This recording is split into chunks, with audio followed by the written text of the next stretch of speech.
আমি রাহাত খান রুবেল। আমি সাবেক মুন্সিগঞ্জ জেলা ছাত্রলীগের যুগ্ম সাধারণ সম্পাদক এবং টঙ্গিবাড়ি উপজেলা পরিষদের সাবেক vice chairman, Sonarang Tongibari union Awami লীগের সাধারণ সম্পাদক রানিং দায়িত্ব আছি। আমার রাজনীতি শুরু হয় 1994 থেকে 2024 এই 30 বছরের রাজনীতি জীবনে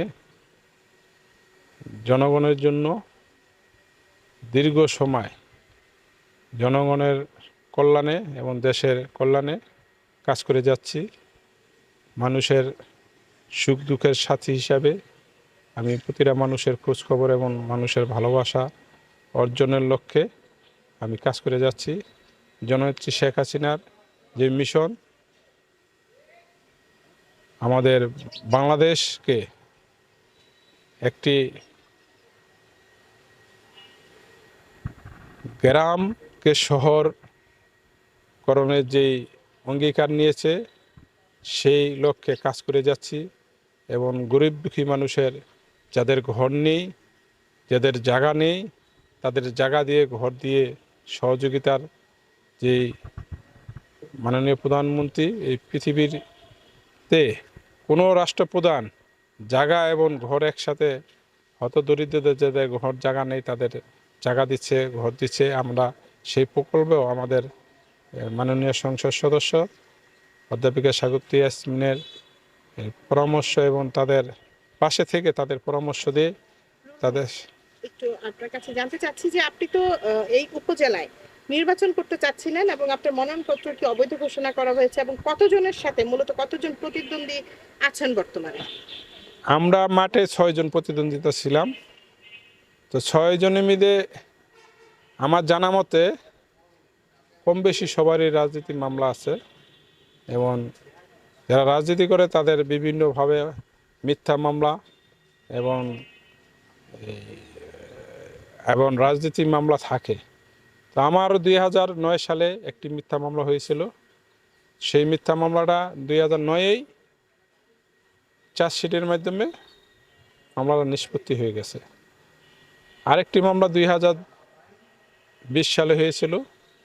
সেই মামলাটাও চার্জশিটের মাধ্যমে, মামলাটা মিথ্যা ছিল, মারামারির মামলা, ওই মামলাটাও নিষ্পত্তি হয়ে গেছে।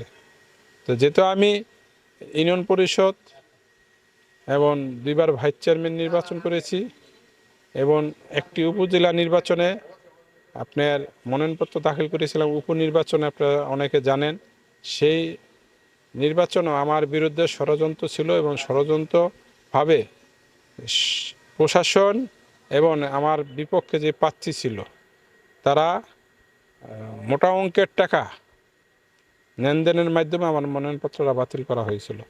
আমি সর্বোচ্চ আদালত সুপ্রিম কোর্ট পর্যন্ত গিয়েছিলাম, কিন্তু সেখানেও গিয়ে দেখছি রাজনীতির প্রভাব এবং ওইখানে আইনমন্ত্রীর প্রভাবে আমার জনগণের যেই আস্থা ছিল, জনগণের যে ভোটের অধিকারটা, যে ভোটের মাধ্যমে একজন জনগণের প্রতিনিধি বানাবে, কিন্তু আমার বিপক্ষে যিনি ছিলেন ইঞ্জিনিয়ার কাজী আব্দুল ওয়াহিদ, উনি আসলে জনগণের ভোটকে বিশ্বাস করে না এবং জনগণের ভোটকে উনি ভয় পায়। কারণ উনি একজন দুর্নীতিবাজ উপজেলার চেয়ারম্যান। বারবার ওনার নামে বিরুদ্ধে দুর্নীতির অভিযোগ আছে এবং এই অভিযোগের কারণে জনগণ ওনাকে প্রত্যাখ্যান করে এবং দুর্নীতিবাজ কখনো জনগণের বন্ধু হইতে পারে না।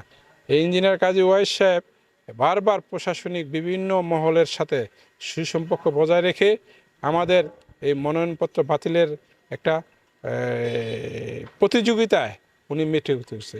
এবারও আমরা দেখেন, আমি 2বার ভাইস চেয়ারম্যান নির্বাচন করছি, কোনো মামলার তথ্য ওইখানে দিতে হয় নাই, কিন্তু ওই নির্বাচন কমিশনারের তো একই নির্বাচনে আইনে আমি নির্বাচনে অংশগ্রহণ করেছি। এখন দেখা গেছে কোনো প্রবলেম নাই, অনেক শুধু রাজনীতির কয়েক তথ্য গোপন করেছেন। আপনার মনে হচ্ছে যে ভাইস চেয়ারম্যান বলেন অন্য নির্বাচনের সমস্যা নাই, শুধু চেয়ারম্যান নির্বাচনটা করতে গেলে আমার এই প্রবলেমটা হইতেছে। তো এইটা আমার যে আমার বিপক্ষ ইঞ্জিনিয়ার কাজী আব্দুল ওয়াহিদ সাহেব, উনি আমাকে জানে যেন আমার সাথে সাধারণ ভোটারদের সাথে নিবিড় সম্পর্ক, ভালোবাসার সম্পর্ক। এই নিবিড় সম্পর্ক, ভালোবাসার সম্পর্কে উনি ভয় পায় যে ভোটাররা যদি রুবেল খানকে ভোট দিয়ে দেয় তাহলে আমি বিপুল ভোটে পরাজিত হব। এই জন্য উনি বারবার ওনার পেশা শক্তি খাটাইয়া উনি ওনার ক্রিমিনাল বুদ্ধি দিয়ে অর্থ ব্যয় করে আমার মনোনয়নপত্র বারবার বাতিলের চেষ্টা করতেছে। এখনও আমি বিশ্বাস করি এই এই মনোনয়নপত্র বাতিলের পিছনেও তার হাত আছে, তার হাত আছে। আমি আশা করি প্রশাসন আগামী 28 তারিখ আমাদের মনোনয়নপত্র শুনানি হবে। সেই শুনানিতে আমাদের ডিসি মহোদয় সাহেব উনি একজন যোগ্য এবং উনি ওনার বিবেক বুদ্ধি দিয়ে ওনার আইনের মাধ্যমে আমাদের বৈধতা ফিরিয়ে দিবে। আমরা নির্বাচনে অংশগ্রহণ করতে চাই।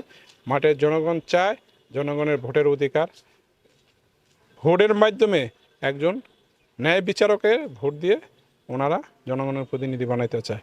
আমি আপনাদের মাধ্যমে এই টঙ্গিবাড়ি উপজেলার প্রতিটা জনগণকে আপনাদের মাধ্যমে এই আমার বিরুদ্ধে যে চক্রান্ত হচ্ছে সেই চক্রান্তের বিরুদ্ধে ঐক্য হয়ে 21শে মে ভোটের মাধ্যমে এই চক্রান্তকারীকে আপনারা প্রতিরোধ গড়ে তুলবেন।